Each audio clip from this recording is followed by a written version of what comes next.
The Long Man of Wilmington is the tallest hill figure in Europe, the second tallest in the world, beaten only by the Atacama, no, forgotten. Atacama in Chile.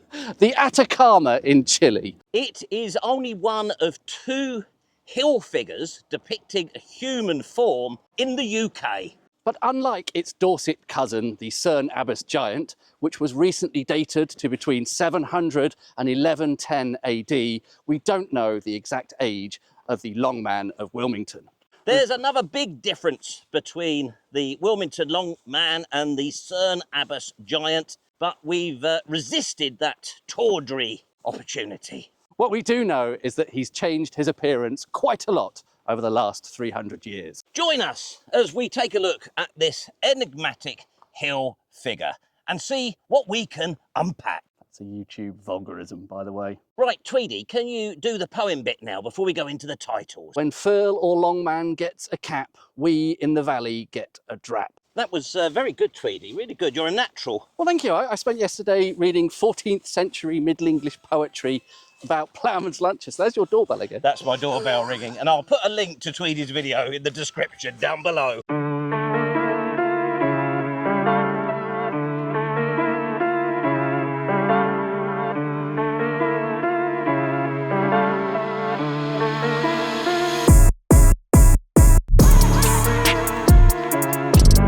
Don't need to do that now. We've finished the slow motion sequence. Ah, right, yes. Sorry if this footage is a bit grainy. The Wilmington giant is around about 72 metres in height. That 72 metres is 236 feet in old money. And he looks north from his position here on Windover Hill. With 30 metres between his staves, that's about 98 feet in old money. And apparently there's a unique voice amplification effect to be had here if you stand and shout. And we're now going to put that to the test.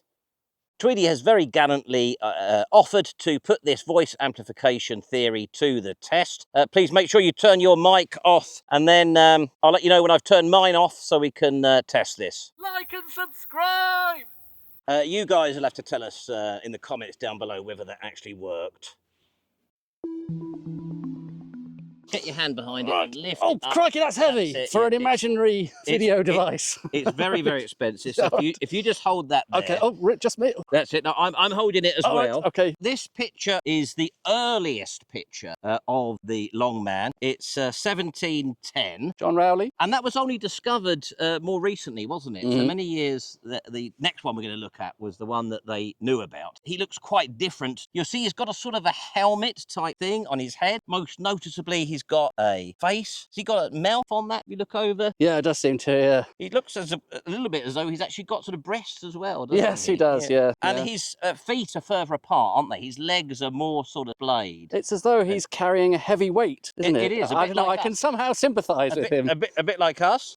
We've got 1776, previously been believed to be the earliest one. Same sort of shape. His legs are very different than the Long Man today. Sort of a headdress of sorts. Scythe. Yeah, rake and a scythe, it looks like to me. Yeah, 1807. He's lost his face, has he, Tweedy? Can you see? yeah, Has he I lost would his say face? yes, yeah. I think at that time it wasn't well chalked, was it? So that No. was just sort of glimpses of it through the long grass. Fading. Yes, yeah. I think that's all of the pictures we've looked at so far are described as being a shadow in the turf. And then if we look at this last one, nearly dropped it there, that's 1892, post the restoration. And as you can see, it looks quite sort of similar. Right, we just put this down carefully, please. Thank God. Just very carefully. That was heavy. There we go. Lovely. Right, just up. I think that'd be all right there, won't Right, it? it'd be fine, yeah.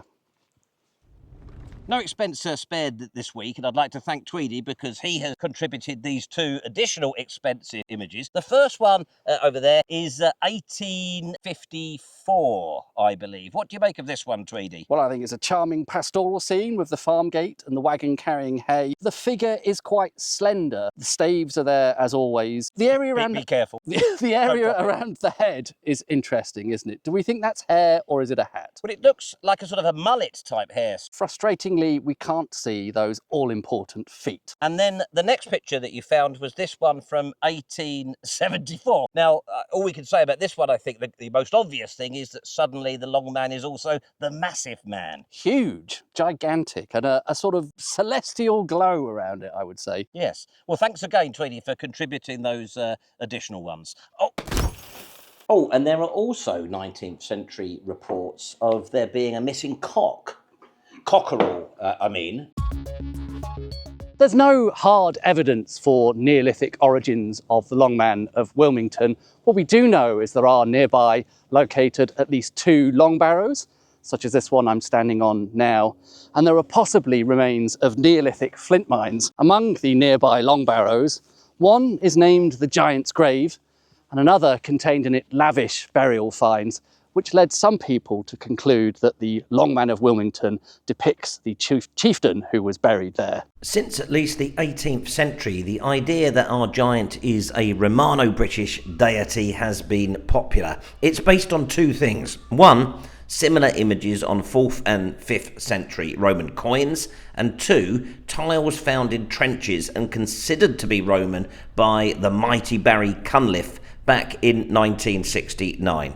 But we'll be coming back to those tiles a little bit later, so don't go away. And here's Tweedy holding a very expensive image of a Saxon belt buckle. And it's the similarity between that design, please don't drop that, Tweedy. It's the similarity between that and the Long Man that forms the basis of an Anglo-Saxon origin. So the idea that the Long Man originates from the monks, over to our resident monkery expert, Tweedy Outdoors.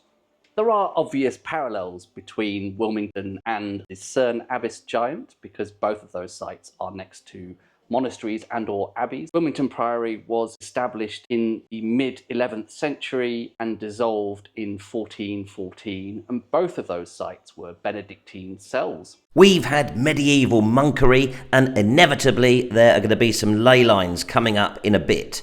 But here we have some cold, hard scientific facts. Tiles from the site have now been tested and dated to 1550 and 1600 AD. We have a solid earliest date. Now, there's no reason why the Tudor bricking couldn't have been a refresh to an earlier design, but if it were a creation of the Tudor period, why?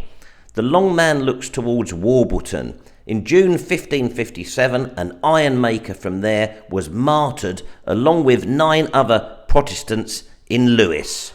So are we looking at an image of Richard Woodman? And are the staves actually a torture rack, remembering one of his less than comfortable visits to the terrible Bishop Bonner in London? This testing may of course mean that Barry Cunliffe was wrong to identify tiles from the site as Roman in 1969. This idea that the Long Man is some form of political statement from the 1600s seems to largely come from the similar idea applying to the Cerne Abbess Giant, which was long thought to be a representation of Oliver Cromwell. But we now know that the Cerne Abbess Giant dates from somewhere between 700 and 1110 AD, so that can't be true. Inevitably, there is also a theory about ley lines, so as well as being our monkery expert, over to Tweedy Outdoors. You say that almost with an air of cynicism. I brought along my well-thumbed copy of Alfred Watkins' pivotal book, The Old Straight Track. I've never thought this is quite as crazy as some people seem to bill it as today. He simply said that many monuments in prehistory were aligned along straight lines. He didn't attach any kind of supernatural meaning to that. He just said it was a logical way of aligning things. And as you can see, the Long Man of Wilmington is right there on the cover of this edition. So what's this dodman idea? Well, Alfred Watkins suggested that the Long Man of Wilmington depicted a dodman who was the other word is layman that he uses. A ley line man? So is this somebody who builds ley lines? Yes, someone who does the sighting for the ley lines. So somebody did that? They laid out all the ley lines? Well, in Alfred Watkins' opinion, yes. Someone who in prehistory was responsible for aligning the monuments. And the two staves that we see the Long Man of Wilmington holding today were apparently sighting staves. I think that's enough said on that. Now the mysteries of the Long Man and his ever-changing appearance take a bizarre turn. Pre-1873, the giant is a turf marking, not always visible, and even known by some as the Green Man. His staves were disappearing due to soil creep. 1873 to 74, enter the Reverend William de St. Croix. That's how I'm going to say it on the voiceover. He sets about a controversial restoration, part funded by the Duke of Devonshire. Old school antiquarians, incidentally, are always reverends, aren't they? Odd. It's just not like that today. There's an hilarious example of amateur versus expert here, with which we're all too familiar, in this testy and sarcastic comment by de St. Croix on a paper written by the heavily qualified Mr. Fenney. Post-completion of the work, the Duke of Devonshire acknowledges in a letter to de St. Croix that the Long Man has changed. Locals comment too, and these overlays are showing you how the legs and the feet have departed from the pre-1873 representations of the giant. And this photograph taken shortly after, they must have had fake drones back in the Victorian era. This really highlights the divergence on the leg left. 1889, more Reverend bricking, this time Reverend Dearsley. And the Sussex Archaeological Society had to step in to stop him because he was mucking it up. The trench that has intrigued people above the giant's head may actually be the responsibility of the incompetent Reverend in this instance. 1891 to 92, botch jobs are repaired with red bricks painted white. 1896, more repairs. Folks are lifting the unsecured blocks as souvenirs. 1897, William Armstrong Axon. The Axons were in Doctor Who, weren't they? Describes the giant as having eyes and a nose. Oh, and he's even got a face on the 1870s Ordnance Survey map, by the way. 1925, cementing begins. Oh yes, we're in the 20th century. Second World War, painted green to camouflage it. 1969, bricks replaced with concrete. We are well and truly in the 1960s.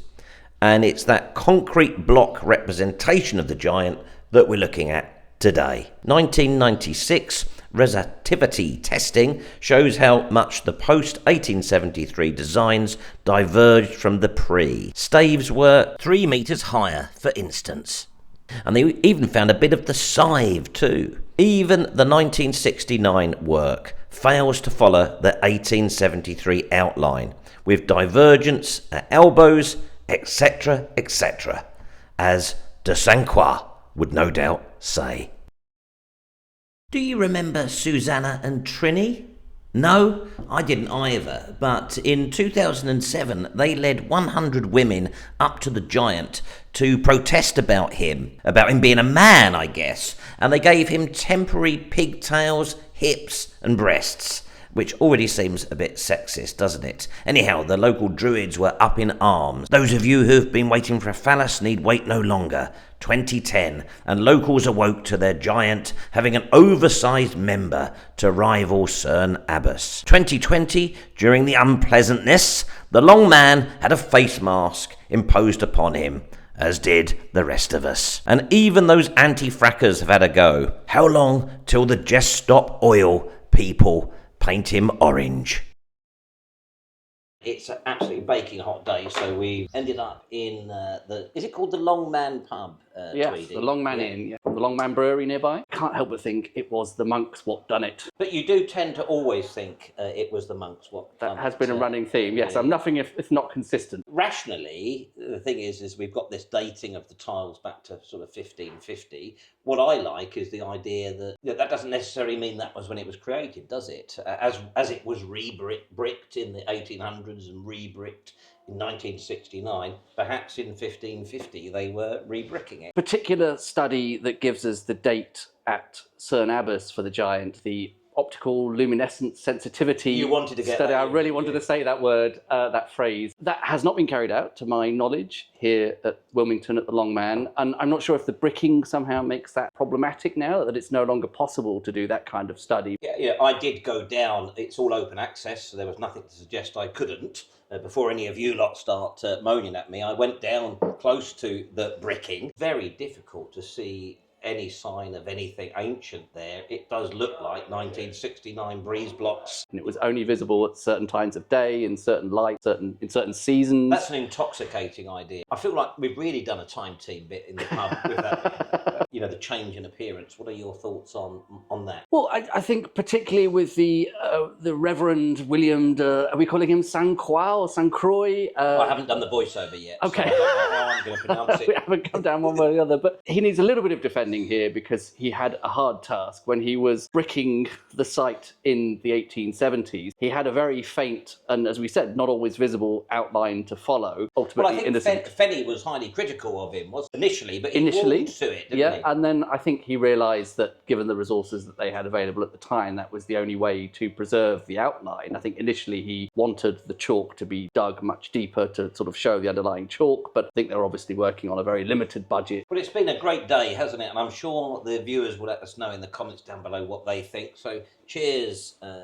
Cheers. Cheers. I've really enjoyed it. Yeah, it's been fabulous, if a bit hot. Have you got any idea how we can end this video?